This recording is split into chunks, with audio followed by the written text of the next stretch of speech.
The Menendez Brothers, the Beverly Hills family that hid a terrifying secret, Part 2. When police first walked into the Menendez mansion on the night of August 20th, 1989, they expected to find answers. Instead, they found chaos. The family room looked like a war zone. Broken furniture, blood splattered across the walls, spent shotgun shells scattered across the carpet. Jose Menendez was slumped on the couch. Kitty Menendez lay nearby after trying to escape the attack. Investigators immediately realized this wasn't a robbery gone wrong. Whoever pulled the trigger had used overwhelming force. Crime scenes tell stories. This one screamed rage. Whoever committed these murders didn't just want Jose and Kitty dead. They wanted to make absolutely certain they stayed dead. Outside the mansion, police found Lyle and Eric crying. They looked shaken. Their clothes weren't covered in blood. Their story sounded simple. They had gone out to see a movie and returned home to find their parents murdered. Naturally, detectives treated them as victims. Who immediately suspects two grieving sons? Instead, investigators started looking at Jose's career. Jose had spent years climbing the corporate ladder in the entertainment business. He negotiated huge contracts and dealt with powerful people. Detectives wondered if someone from his professional life had come looking for revenge. Some even considered organized crime. Others thought maybe a disgruntled business associate had hired a hitman. For weeks, investigators chased those theories. But none of them went anywhere. Meanwhile, the brothers were suddenly living very differently. And this is where detectives started raising their eyebrows.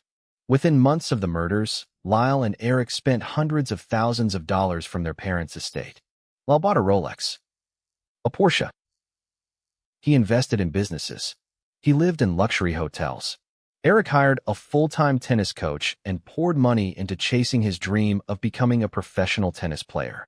Expensive restaurants, designer clothes, luxury vacations. The spending never seemed to stop. Now, to be fair, people grieve in different ways. Some isolate themselves. Some throw themselves into work. Some spend money. But investigators couldn't ignore the timing. Their parents had just been brutally murdered, and these two looked like they'd won the lottery. Still, suspicion isn't evidence. Police needed something real, something that connected the brothers to the murders, and for months, they had nothing. Then something happened that nobody could have predicted. Eric Menendez was struggling emotionally after the killings. Whether it was guilt, fear, or something else entirely, he decided to confide in his psychologist, Dr. Jerome Oziel. Inside those therapy sessions, Eric allegedly admitted that he and Lyle had killed their parents. Now here's the thing. Conversations between a patient and a psychologist are generally protected by confidentiality. Normally, those conversations stay private. But this situation became incredibly complicated. According to court records, Dr. Oziel later told his girlfriend about Eric's confession. She eventually informed authorities. That revelation sparked a huge legal battle over whether the information could be used in court. Defense attorneys argued the conversations were protected. Prosecutors argued there were exceptions. Eventually, portions of the evidence became available to investigators. And just like that, the entire case changed. Police took another look at the brothers. This time, they weren't seeing grieving sons.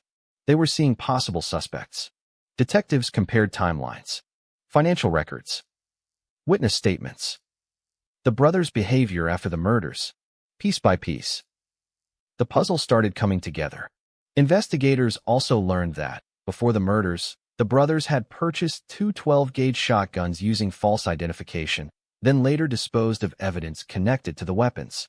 Prosecutors argued these actions showed planning rather than panic. The defense would later dispute the prosecution's interpretation of many events. Then came the arrests. In March 1990, Lyle Menendez surrendered to police. A few days later, Eric returned from overseas and was arrested as well. The news shocked America. The wealthy brothers who had spent months receiving sympathy were now accused of murdering their own parents. Television crews surrounded the courthouse. Newspapers ran the story on their front pages. Talk shows couldn't stop discussing it. Everyone wanted to know one thing. Why? At first, the answer seemed obvious. Money. Jose and Kitty's estate was worth millions. If the parents died, the sons inherited enormous wealth. Prosecutors believed greed explained everything. They argued the murders were carefully planned executions designed to speed up an inheritance. And honestly, the spending after the murders didn't exactly help the brothers' image. But the defense had a completely different story. They weren't denying the brothers had pulled the trigger. Instead, they argued something far more complicated. According to Lyle and Eric, the killings were the tragic climax of years of severe abuse inside the family home. They claimed they feared for their lives after family confrontations in the days leading up to the murders. Those allegations would become the emotional center of the trials. Supporters believed the brothers had finally broken after years of trauma. Critics argued they had invented or exaggerated the story to avoid the harshest punishment. The courtroom would eventually hear testimony from relatives, friends, experts, and the brothers themselves. And millions of Americans would watch, trying to decide whom they believed. By the time the trial approached, the Menendez case had become more than just another murder prosecution. It had become a national obsession. Television networks covered every development. Legal analysts debated every motion. People argued at dinner tables, at work, in classrooms. Some thought the brothers were cold-blooded killers. Others believed they were deeply traumatized young men who had reached a breaking point. Almost everyone had an opinion. And here's what made the case so unusual. Both sides agreed on one major fact. Lyle and Eric had killed Jose and Kitty. That wasn't really in dispute.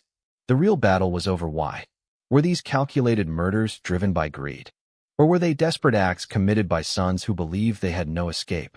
That single question would determine whether the brothers spent the rest of their lives behind bars, or whether the jury viewed them through a very different lens. The first trial was about to begin, and once the cameras started rolling, the entire country would be watching. Because what happened inside that courtroom would become one of the most unforgettable true crime trials in American history.